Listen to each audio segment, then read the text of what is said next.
What's going on, guys? JSGC here, and we are here for another Manchester City video. Today we're going to be doing a Manchester City transfer update. Planning to get through, so before I do crack on with this video, make sure, like always, if you are enjoying the content, do subscribe to my channel. We're going to be doing daily Manchester City transfer updates.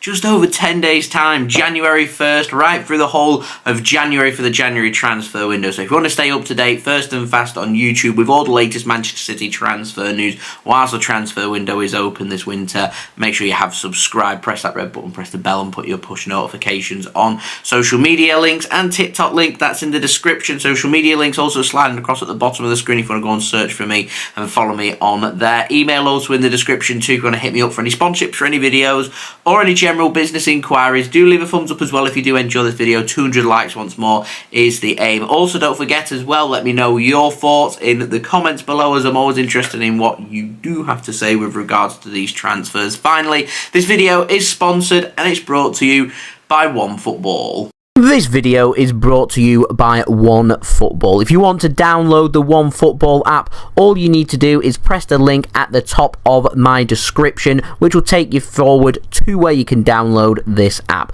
The OneFootball app is extremely useful if you are a huge football fan just like me. It provides you with the latest footballing news, transfer news, and the latest videos as well. It is one source of information of where I get my transfer news from. It also allows you to see the latest scores with what's happening in the footballing world. If you just click on a game, including any Manchester City game, it will not only bring up the latest team news, but it will also bring up the latest statistics and keep you up to date with everything happening in that game. If you want to download this app, all you need to do is press the link at the top of the description to stay up to date. Thank you very much to OneFootball for sponsoring this video. If you want to go check them out, link and details, they're in the description. So let's crack on with this video. Let's start off with the out, and we've got all the latest on Bernardo Silva. Now, Jugues,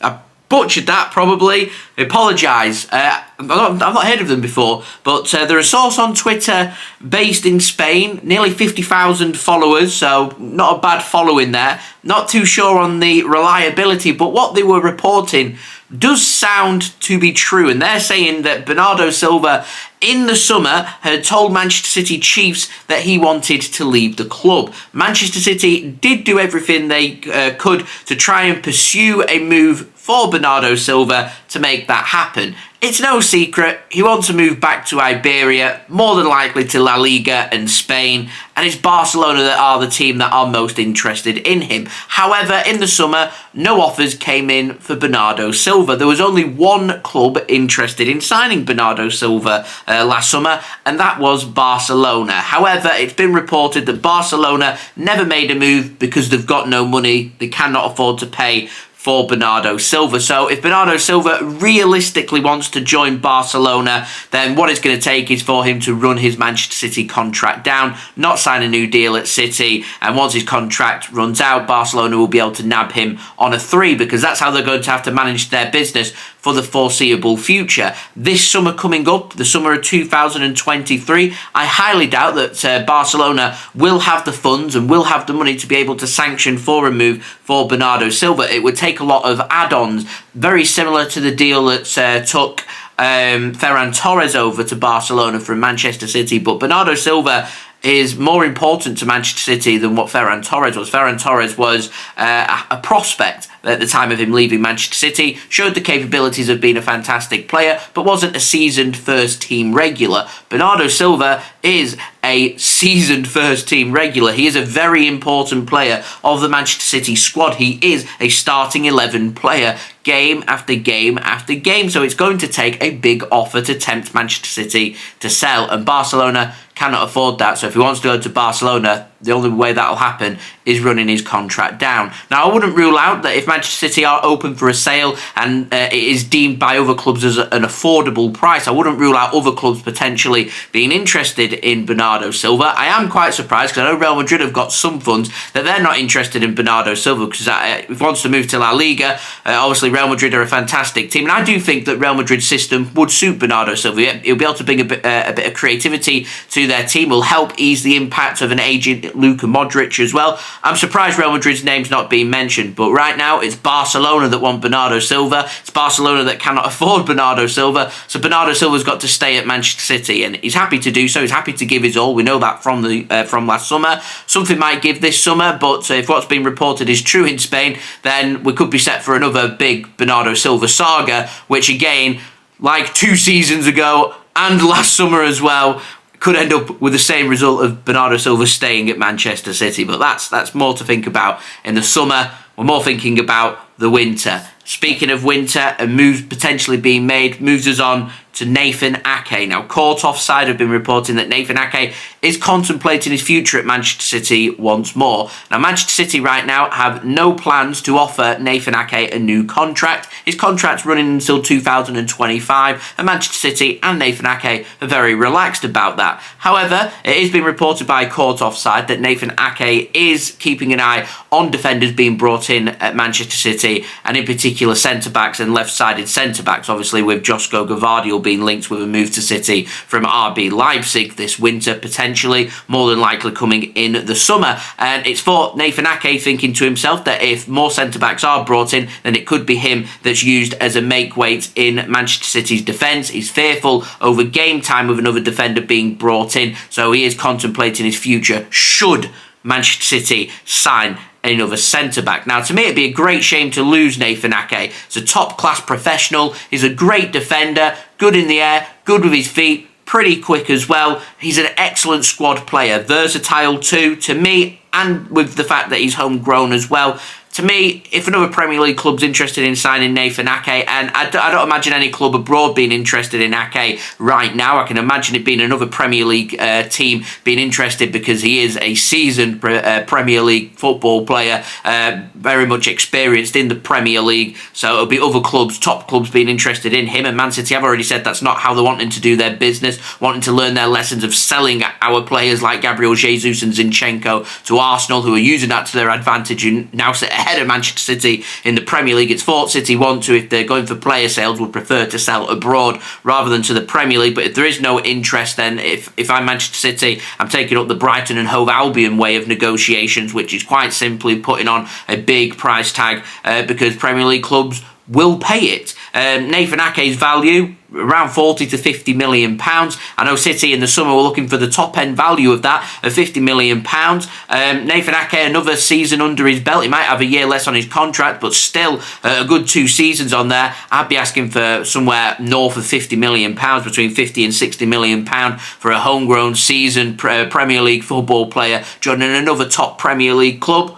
Pay the money or go away. My preference here would be for Nathan Ake to stay at Manchester City. I think we've got some brilliant centre-backs at City, and unless any of these players express an interest like Bernardo Silva has to leave Manchester City, then I would just leave it at that. But at the moment, it is all just speculation. Yeah, we'll see what happens with developments on that. Like I said, keeping an eye on Nathan Ake, keeping an eye on Bernardo Silva's situation too, Ilkay Gundogan's situation, keeping an eye on that because his contract does run out in the summer, and no further updates on him signing a new deal at Manchester City as of yet, but it is thought that Gundogan is keen on extending his deal at Manchester City. Now, moving on to the Inns final story, very quick update on Jude Bellingham, as the race for Jude Bellingham is starting to really heat up now.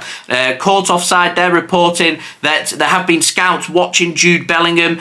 Real Madrid, we know, have been interested. At the moment, not showing too much interest in Jude Bellingham. It's thought that Liverpool and Manchester City are the 2 front runners showing the most interest in Jude Bellingham. It was reported in my last video that Manchester City are prepared to pay what it takes to sign Jude Bellingham, to bring him to Manchester City. Liverpool have started to have a look elsewhere. Enzo Fernandez is on their radar, just picked up the young player of the tournament at the World Cup, so I imagine that Benfica will still be referring to his release clause, 120 million euros. We know Jude Bellingham's probably going to be costing around north of 100 million pounds. I reckon we're looking probably at a similar fee as what Harry Kane was looking for, somewhere between 120 to 150 million pounds to sign Bellingham in the summer from Borussia Dortmund. But he's one of the top prospects, of course English and homegrown to English clubs as well. Comes with a premium. Manchester City do have good relations with Borussia Dortmund from the sale of Erling Haaland. We want to use Erling Haaland as our main unique selling point to Jude Bellingham to link back up with his good friend Erling Haaland